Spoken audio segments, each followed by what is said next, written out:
Hi, എല്ലാവരും കീം എക്സാമിനുള്ള ഗംഭീരമായിട്ടുള്ള തയ്യാറെടുപ്പിലാണെന്നറിയാം. കേരളത്തിലെ വിവിധ എഞ്ചിനീയറിംഗ് ബ്രാഞ്ചുകളെക്കുറിച്ച് ഒരു അവബോധം ഉണ്ടാക്കാൻ വേണ്ടി സൈലം കീം ചാനൽ ആരംഭിച്ച പ്രോഗ്രാമിൻ്റെ പേരാണ് എൻറൂട്ട്. എൻറൂട്ടിൻ്റെ 4ാമത്തെ എപ്പിസോഡിലേക്ക് എല്ലാവർക്കും സ്വാഗതം. എൻറൂട്ടിൽ നമ്മൾ ഇന്ന് ഡിസ്കസ് ചെയ്യുന്നത് സിവിൽ എഞ്ചിനീയറിംഗിനെ കുറിച്ചാണ്. ലോകത്തിലെ ഏറ്റവും പഴക്കമുള്ള എഞ്ചിനീയറിംഗ് ബ്രാഞ്ചുകളിൽ ഒന്നാണ് ശരിക്കും സിവിൽ എഞ്ചിനീയറിംഗ്. നമ്മളിപ്പോൾ താജ്മഹൽ കാണുമ്പോൾ, അല്ലെങ്കിൽ ബുർജ് ഖലീഫ കാണുമ്പോൾ, അല്ലെങ്കിൽ ഒരു ബ്രിഡ്ജ് കാണുമ്പോഴൊക്കെ നമ്മളെപ്പോഴും ആലോചിക്കാറുണ്ട്, ആരുടെ മനസ്സിലായിരിക്കും ആദ്യം ഈ ഒരു പ്ലാൻ ഉണ്ടായിട്ടുണ്ടാവുക? അതൊരു സിവിൽ എഞ്ചിനീയറുടെ മനസ്സിലാണ്. നമ്മുടെ ലോകം ഇന്ന് കാണുന്ന രീതിയിലേക്ക് ഡെവലപ്ഡ് ആയതിന് പുറകിൽ ഒരുപാട് സിവിൽ എഞ്ചിനീയർമാരുടെ സ്വപ്നങ്ങളുണ്ടായിരുന്നു. എന്താണ് ഒരു സിവിൽ എഞ്ചിനീയറുടെ ജോലി ശരിക്കും? നമ്മുടെ റോഡുകളുടെയും എയർപോർട്ടുകളുടെയും ബ്രിഡ്ജുകൾ, ഡാമുകൾ, അതുപോലെ തന്നെ ബിൽഡിങ്ങുകൾ, ഇതിനൊക്കെ ഡിസൈൻ, കൺസ്ട്രക്ഷൻ ആൻഡ് മെയിൻ്റനൻസ്, ഇതാണ് ശരിക്കും ഒരു സിവിൽ എഞ്ചിനീയറുടെ ജോലി എന്ന് പറയുന്നത്. അപ്പോൾ നിങ്ങളിപ്പോൾ +2 ക്ലാസ്സുകളൊക്കെ കഴിയാൻ പോകുന്നു. നിങ്ങൾക്ക് ഫിസിക്സിലും മാത്സിലും ഗംഭീരമായിട്ടുള്ള താല്പര്യമുണ്ടെന്ന് വിചാരിക്കും. അതിനൊപ്പം ഡ്രോയിങ്ങിൽ നിങ്ങൾക്ക് താല്പര്യമുണ്ടെന്ന് വിചാരിക്കും. നിങ്ങൾക്കൊരു മികച്ച സിവിൽ എഞ്ചിനീയർ ആകാൻ പറ്റും. കാരണം സിവിൽ എഞ്ചിനീയറിംഗിലെ പ്രധാനപ്പെട്ട സബ്ജക്റ്റുകൾ എന്ന് പറയുന്നത്, പേപ്പറുകൾ എന്ന് പറയുന്നത്, ഒന്ന് ഡ്രോയിങ് തന്നെയാണ്. വരയ്ക്കുക. കാരണം ഒരു ബിൽഡിങ്ങിൻ്റെ അല്ലെങ്കിൽ ഒരു ഡാമിൻ്റെ ഒക്കെ പ്ലാൻ ആദ്യം നമ്മൾ വരയ്ക്കണം. അത് കഴിഞ്ഞാൽ സർവേ ഉണ്ടാവും. സർവേ എന്ന് പറഞ്ഞാൽ ഭൂമി അളക്കുക. കാരണം ബിൽഡിംഗ് നമ്മൾ കൺസ്ട്രക്ട് ചെയ്തതിന് മുമ്പ് ആ ഭൂമിയെക്കുറിച്ച് നമുക്കൊരു ഐഡിയ വേണം, എത്ര അളവുണ്ട് എന്നതിനെക്കുറിച്ചൊരു ഐഡിയ വേണമല്ലോ. സോ സർവേ ഉണ്ടാകും. മറ്റൊരു പ്രധാനപ്പെട്ട സബ്ജക്റ്റ് സ്ട്രക്ചറൽ അനാലിസിസ് ആയിരിക്കും.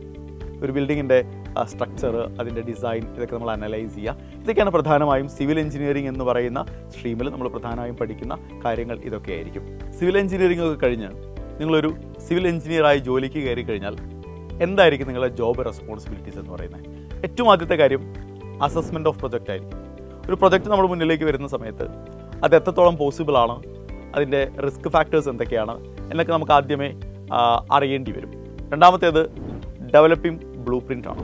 അപ്പോൾ നമ്മൾ കൈകൊണ്ട് വരയ്ക്കാം. അതല്ല എന്നുണ്ടെങ്കിൽ കമ്പ്യൂട്ടറിൻ്റെ സഹായത്തോടു കൂടി നമുക്ക് ബ്ലൂ പ്രിൻറ്റുകൾ ഉണ്ടാക്കാം.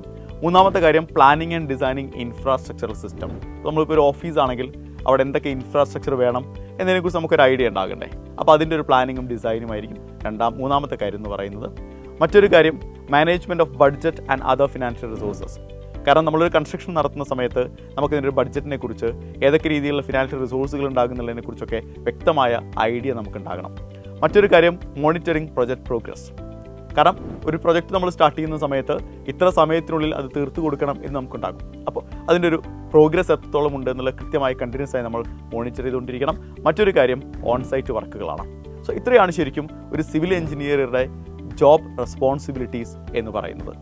ഒരു സിവിൽ എഞ്ചിനീയർക്ക് ഏതൊക്കെ മേഖലകളിലാണ് ജോബ് ഓപ്പർച്യൂണിറ്റീസ് ഉള്ളത് നോക്കുന്ന സമയത്ത് ബിൽഡിംഗ് മാനേജറായിട്ടും, fire manager, construction manager, design manager, CAD technician, nuclear engineer, അതുപോലെ തന്നെ കൺസൾട്ടിംഗ് എഞ്ചിനീയർ, പ്ലാനിംഗ് എഞ്ചിനീയർ എന്നൊക്കെ പറഞ്ഞ് ഒരുപാട് ടൈപ്പ് ഓഫ് ജോബുകളിൽ ഒരു സിവിൽ എഞ്ചിനീയർക്ക് എപ്പോഴും ജോയിൻ ചെയ്യാം.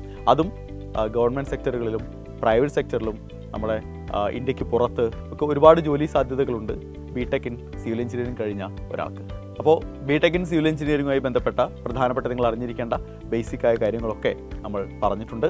ഗംഭീരമായിട്ട് പഠിക്കുക, ഫോക്കസ്ഡായിട്ട് പഠിക്കുക. കീം ക്രാക്ക് ചെയ്യാൻ നിങ്ങൾക്ക് എല്ലാവർക്കും സാധിക്കട്ടെ. എൻറൂട്ടിൽ മറ്റൊരു എഞ്ചിനീയറിംഗ് ബ്രാഞ്ചുമായി വീണ്ടും കണ്ടുമുട്ടാം. All the very best.